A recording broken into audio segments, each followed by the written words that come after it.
Katia de Artigues.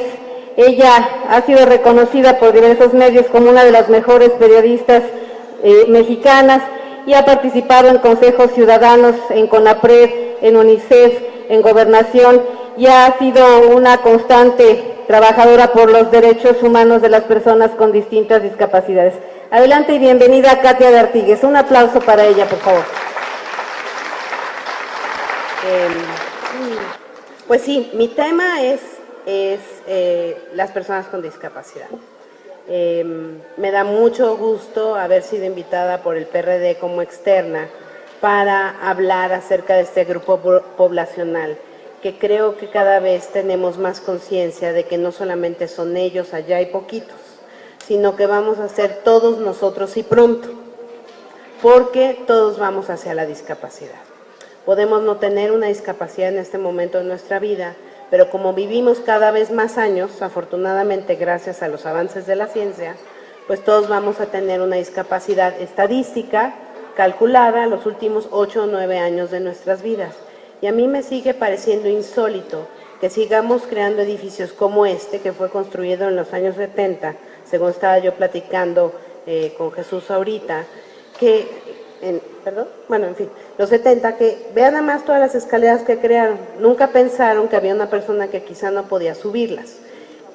Ya hay elevador aquí, pero porque lo reformaron hace 3 años, pero cuando este edificio se creó originalmente no había elevadores. Y seguimos construyendo edificios, casas, parques, sin rampas, sin elevadores, pensando que las personas con discapacidad que ya existen no van a ir, ¿no? Y que nosotros mismos cuando tengamos una discapacidad no vamos a poder disfrutar de esos lugares.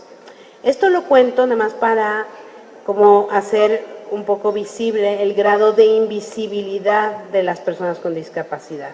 Y esas son las personas con discapacidad que más vemos, las que tienen una discapacidad motriz, que son usuarios de sillas de rueda, que utilizan un bastón, en fin. Pero hay personas con muchas discapacidades. Mi hijo, que tiene síndrome de Down, tiene una discapacidad intelectual. A él le cuesta más trabajo entender las cosas. Y cuando hablamos, por ejemplo, de información para todos, deberíamos estar hablando también de la obligación de un Estado a establecer comunicación permanente en lenguaje sencillo, que no es algo que me acabo de sacar de la manga, ¿no? Sino que realmente es toda una técnica que se utiliza para decir en palabras más cortas, en oraciones con no más de 15 palabras, en fin, comunicados, muchísimas cosas que además faculta que todas las demás personas entiendan todo con más facilidad. Una de las grandes maravillas de trabajar por la accesibilidad, que es un poco de lo que les quiero hablar, es que si nosotros aseguramos que el mundo sea accesible para las personas con discapacidad, también nos aseguramos de que sea accesible o más fácilmente accesible para todos nosotros. No solamente porque vamos hacia la discapacidad, sino porque creamos gobiernos, estados, escuelas, hospitales, lo que quieran, flexibles, que saben que todas las personas son diferentes y que todas las personas son diferentes y podemos acceder a lo mismo si quitamos las barreras del entorno. Me da mucho gusto estar en esta reunión en particular porque la organiza la Equidad de Género y porque yo soy fan del movimiento feminista y porque creo que en el movimiento de las personas con discapacidad tenemos mucho que aprender del movimiento feminista y de las mujeres. Son nuestras másters, ¿no?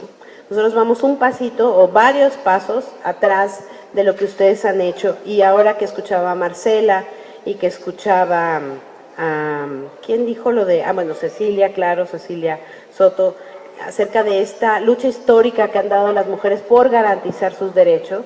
Nosotros debemos aprender de esos pasos que han dado para hacerlo en el movimiento de personas con discapacidad y lograr que poco a poco este 10% de la población al menos, y que crecerá y al que nos incorporaremos, también tenga garantizados todos sus derechos. Ahí vamos. Estamos haciendo cosas que el movimiento feminista empezó a hacer hace 20, 30 años, ¿no? Pero ahí vamos y les agradezco mucho que nos tomen como parte pues de esta lucha de derechos, porque así como hablamos de la transversalidad de las mujeres o del derecho de las mujeres, pues sí, a mí me queda claro que en todos los lugares debe haber mujeres Y si no hay mujeres en todos lados es porque estamos haciendo todavía algo mal. Igual pasa con las personas con discapacidad. En todos los lugares debería haber personas con discapacidad y si no los vemos, y muy constantemente no nos los vemos, es porque estamos haciendo algo mal. ¿Qué podemos hacer en la Constitución al respecto?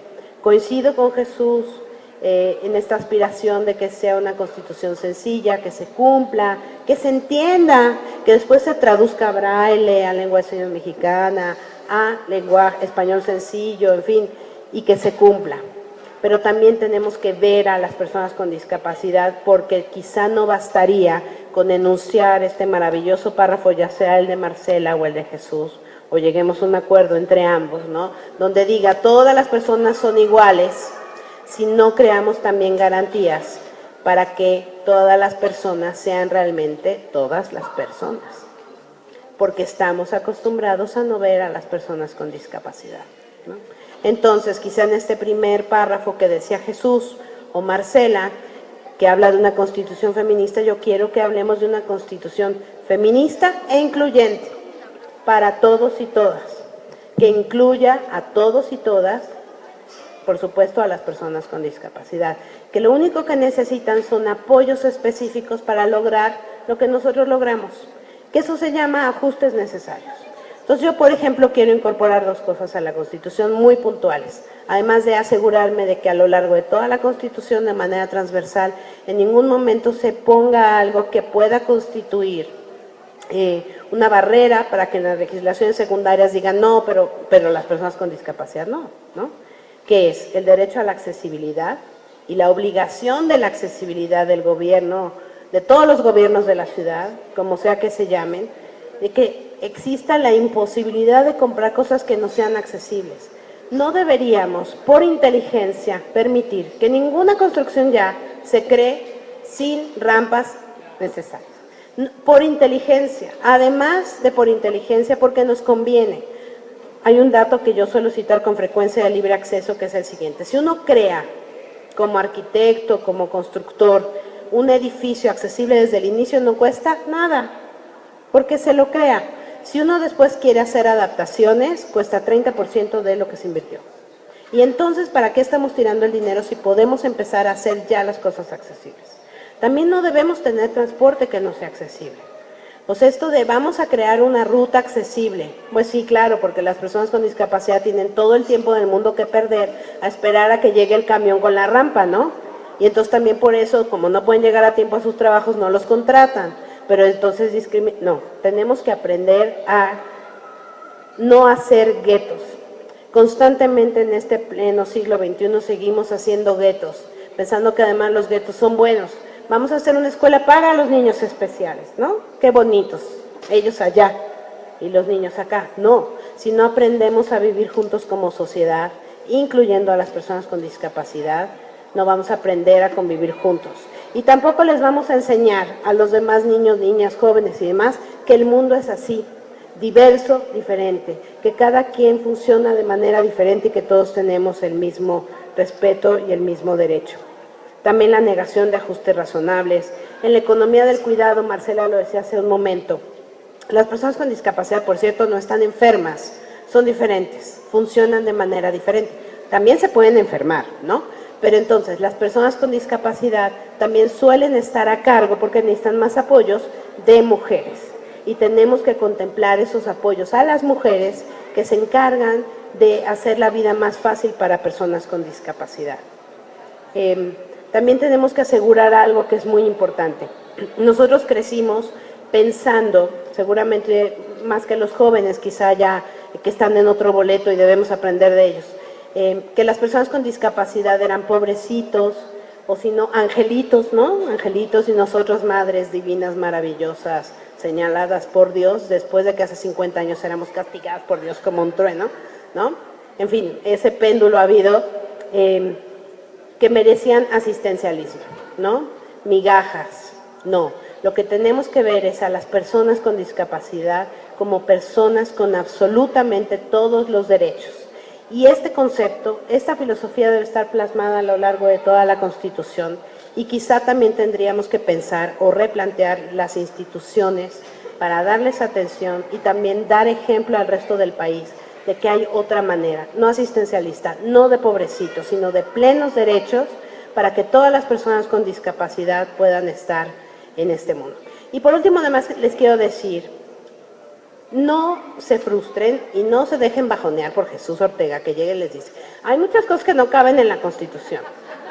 Es cierto, tiene razón.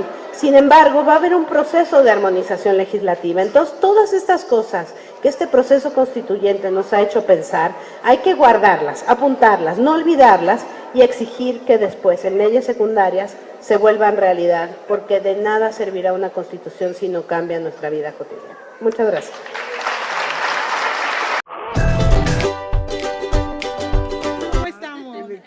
Estrella.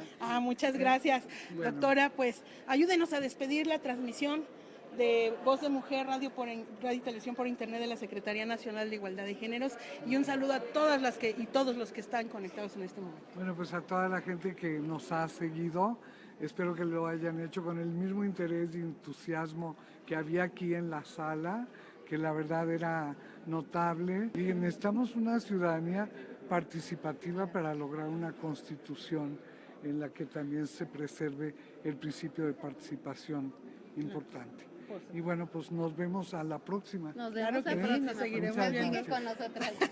Pues adiós, muchísimas gracias, y con la doctora Marcela Lagarde de lujo despedimos este programa. Gracias, buenas noches. Bueno. Pues estén atentas, vamos a tener más eventos para ustedes, seguimos trabajando. Muchas gracias.